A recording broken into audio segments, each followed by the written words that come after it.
بسم اللہ الرحمن الرحیم۔ صرف 5 منٹ کا مدرسہ قرآن و حدیث کی روشنی میں۔ چھٹا دن 6 محرم الحرام۔ نمبر 1، اسلامی تاریخ۔ حضرت آدم علیہ السلام کا دنیا میں آنا۔ حضرت آدم علیہ السلام جنت میں تنہا رہتے ہوئے بے چینی محسوس کرنے لگے تو تسلی کے لیے اللہ تعالی نے ان کی بائیں پسلی سے حضرت حوا علیہ السلام کو پیدا کیا اور دونوں کو حکم دیا کہ اس درخت کے علاوہ جنت کی تمام نعمتوں کا استعمال کرو۔ شیطان نے وسوسہ ڈال کر بہکایا کہ اس درخت کی خصوصیت یہ ہے کہ اس کا پھل کھانے کے بعد تم ہمیشہ جنت میں رہو گے۔ چنانچہ شیطان کے دھوکے میں آ کر انہوں نے اس درخت کا پھل کھا لیا۔ اللہ تعالی نے اس غلطی کی وجہ سے جنت کا لباس اتار کر دونوں کو دنیا میں بھیج دیا۔ حضرت آدم علیہ السلام اپنی غلطی پر بہت شرمندہ ہوئے اور ایک مدت تک توبہ و استغفار کرتے ہوئے اللہ کے سامنے روتے رہے۔ پھر اللہ تعالی نے ان کی توبہ قبول فرمائی۔ اس کے بعد دنیا میں حضرت آدم علیہ السلام اور حوا علیہ السلام ہی سے نسل انسانی کا سلسلہ شروع ہوا۔ نمبر 2، حضور صلی اللہ علیہ وسلم کا معجزہ، چاند کے 2 ٹکڑے ہونا۔ کفار مکہ نے رسول اللہ صلی اللہ علیہ وسلم سے یہ درخواست کی کہ اپنی نبوت کی کوئی نشانی بتلائیے، تو آپ صلی اللہ علیہ وسلم نے چاند کی طرف انگلی سے اشارہ کر کے چاند کا 2 ٹکڑے ہو جانا دکھلایا۔ نمبر 3، ایک فرض کے بارے میں، حج کی فرضیت۔ رسول اللہ صلی اللہ علیہ وسلم نے فرمایا، اے لوگو، تم پر حج فرض کر دیا گیا ہے، لہذا اس کو ادا کرو۔ نمبر 4، ایک سنت کے بارے میں، میزبان کو دعا دینا۔ حضرت عبداللہ بن بسر رضی اللہ عنہ نے فرمایا، رسول اللہ صلی اللہ علیہ وسلم ہمارے والد کے پاس مہمان ہوئے تو ہم نے آپ صلی اللہ علیہ وسلم کے لیے کھانا تیار کیا۔ جب آپ صلی اللہ علیہ وسلم واپس ہوئے تو حضرت بسر رضی اللہ عنہ کے والد نے حضور صلی اللہ علیہ وسلم کی سواری کی لگام پکڑ کر دعا کی درخواست کی۔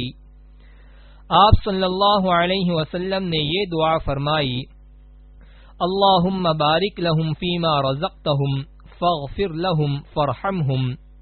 ترجمہ، اے اللہ، ان کو جو تو نے رزق دیا ہے اس میں ان کے لیے برکت عطا فرما اور ان کی مغفرت فرما اور ان پر رحم فرما۔ نمبر 5، ایک اہم عمل کی فضیلت، ماہ محرم میں روزہ رکھنا۔ رسول اللہ صلی اللہ علیہ وسلم نے فرمایا، ماہ رمضان کے بعد سب سے افضل محرم کے مہینے کا روزہ ہے اور فرض نمازوں کے بعد سب سے افضل نماز رات کی نماز ہے، یعنی تہجد کی نماز۔ نمبر 6، ایک گناہ کے بارے میں، یتیموں کا مال کھانا۔ قرآن میں اللہ تعالی فرماتا ہے، جو لوگ یتیموں کا مال ناحق کھاتے ہیں وہ لوگ اپنے پیٹوں میں آگ ہی بھر رہے ہیں اور یہ لوگ عنقریب آگ میں داخل ہوں گے۔ نمبر 7، دنیا کے بارے میں، دنیا کا فائدہ وقتی ہے۔ قرآن میں اللہ تعالی فرماتا ہے، اے لوگو، تمہاری نافرمانی اور بغاوت کا وبال تم ہی پر پڑنے والا ہے۔ دنیا کی زندگی کے سامان سے تھوڑا سا فائدہ اٹھا لو، پھر تم کو ہماری طرف واپس آنا ہے تو ہم ان سب کاموں کی حقیقت سے تم کو آگاہ کر دیں گے جو تم کیا کرتے تھے۔ نمبر 8، آخرت کے بارے میں، مومن کے لیے قیامت کے دن کی مقدار۔ رسول اللہ صلی اللہ علیہ وسلم نے فرمایا، مؤمنین پر قیامت کا دن ظہر اور عصر کے درمیانی وقت کے برابر ہوگا۔ خلاصہ، قیامت کا ایک دن دنیا کے 50,000 سال کے برابر ہوگا، لیکن ایمان والا اسے ظہر و عصر کے درمیانی وقت کے برابر محسوس کرے گا۔ نمبر 9، طب نبوی سے علاج۔ نظر بد کا علاج۔